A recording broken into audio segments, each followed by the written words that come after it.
Ahojte, vítam vás pri sledovaní ďalšieho videa na kanále Labko cesty. V tomto a pár ďalších videách sa pokúsim rozobrať tému trestania psa. O videu, ktoré som uverejnil predtým, to bolo zhrnuté v pár minútach, no táto téma je dosť obsiahla a je potreba ju podrobnejšie rozobrať, vysvetliť. Tak poďme na to. A na úvod sa pozrime, ako to funguje vo svete psov. Konkrétne na to, ako starý skúsený pes vychováva drze štenia.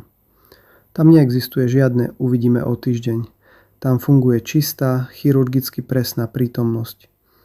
Keď sledujete dospelého psa so šteniaťom, vidíte fascinujúcu školu života. Štenia je ako neriadená strela. Nehľadí na hranice, hryzie do uší, skáče po hlave, ignoruje všetky signály únavy toho staršieho. A ten starší pes? Ten má svätú trpezlivosť, až kým ju zrazu nemá. V tom momente príde trest. Ale pozor, nie je to násilie v našom poňatí, je to korekcia. Trvá presne 1 sekundu, možno pol sekundy. Krátke, ostré zavrčanie, bleskový výpad, možno cvaknutie zubami na prázdno tesne pri uchu. Štenia v momente zamrzne alebo sa hodí na chrbát. A čo sa stane potom? To je to najdôležitejšie. V sekunde, keď štenia pochopí a zmení svoje správanie, je po všetkom. Ten starý pes sa v tej istej sekunde upokojí. Neodchádza urazený do vedľajšej izby. Neodmieta sa so šteniaťom o hodinu hrať. Ten trest bol taký krátky a jasný, že nezanechal žiadnu horkosť. Bol to len signál. Toto nie. Bodka. Koniec vety. Nový odstavec. U psov je trest informácia, nie pomsta. My ľudia si často mýlime tieto dve veci. Myslíme si, že čím dlhšie sa budeme hnevať, tým lepšie si ten druhý zapamätá lekciu. Pes nás učí opak. Účinnosť trestu nie je v jeho dĺžke, ale v jeho načasovaní. Keď dospelý pes spacifikuje štenia, učí ho etikete.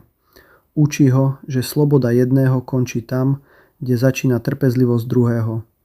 A učí ho to bezpečne.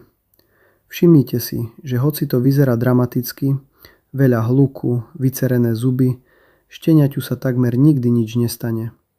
Je to divadlo s výchovným cieľom. Šteniatá sú v tomto tiež geniálne. Oni tú lekciu príjmú, otrasú sa a o minútu sú schopné opäť vedľa toho starého psa pokojne spať. Neexistuje tam žiadne.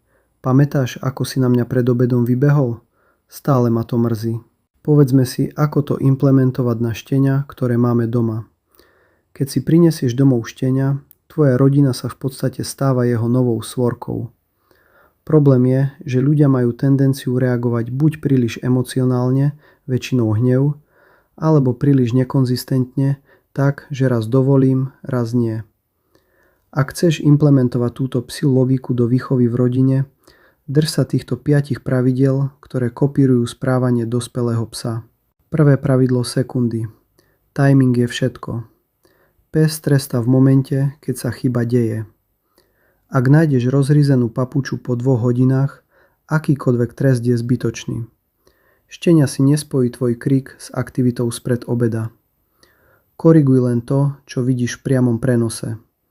Ak to nestihneš v sekunde činu, radšej len uprac neporiadok a buď pozornejší na budúce. Druhý. Emócie bokom. Informácia, nie hnev. Starší pes pri korekcii nezažíva nenávisť. On proste vysiela signál.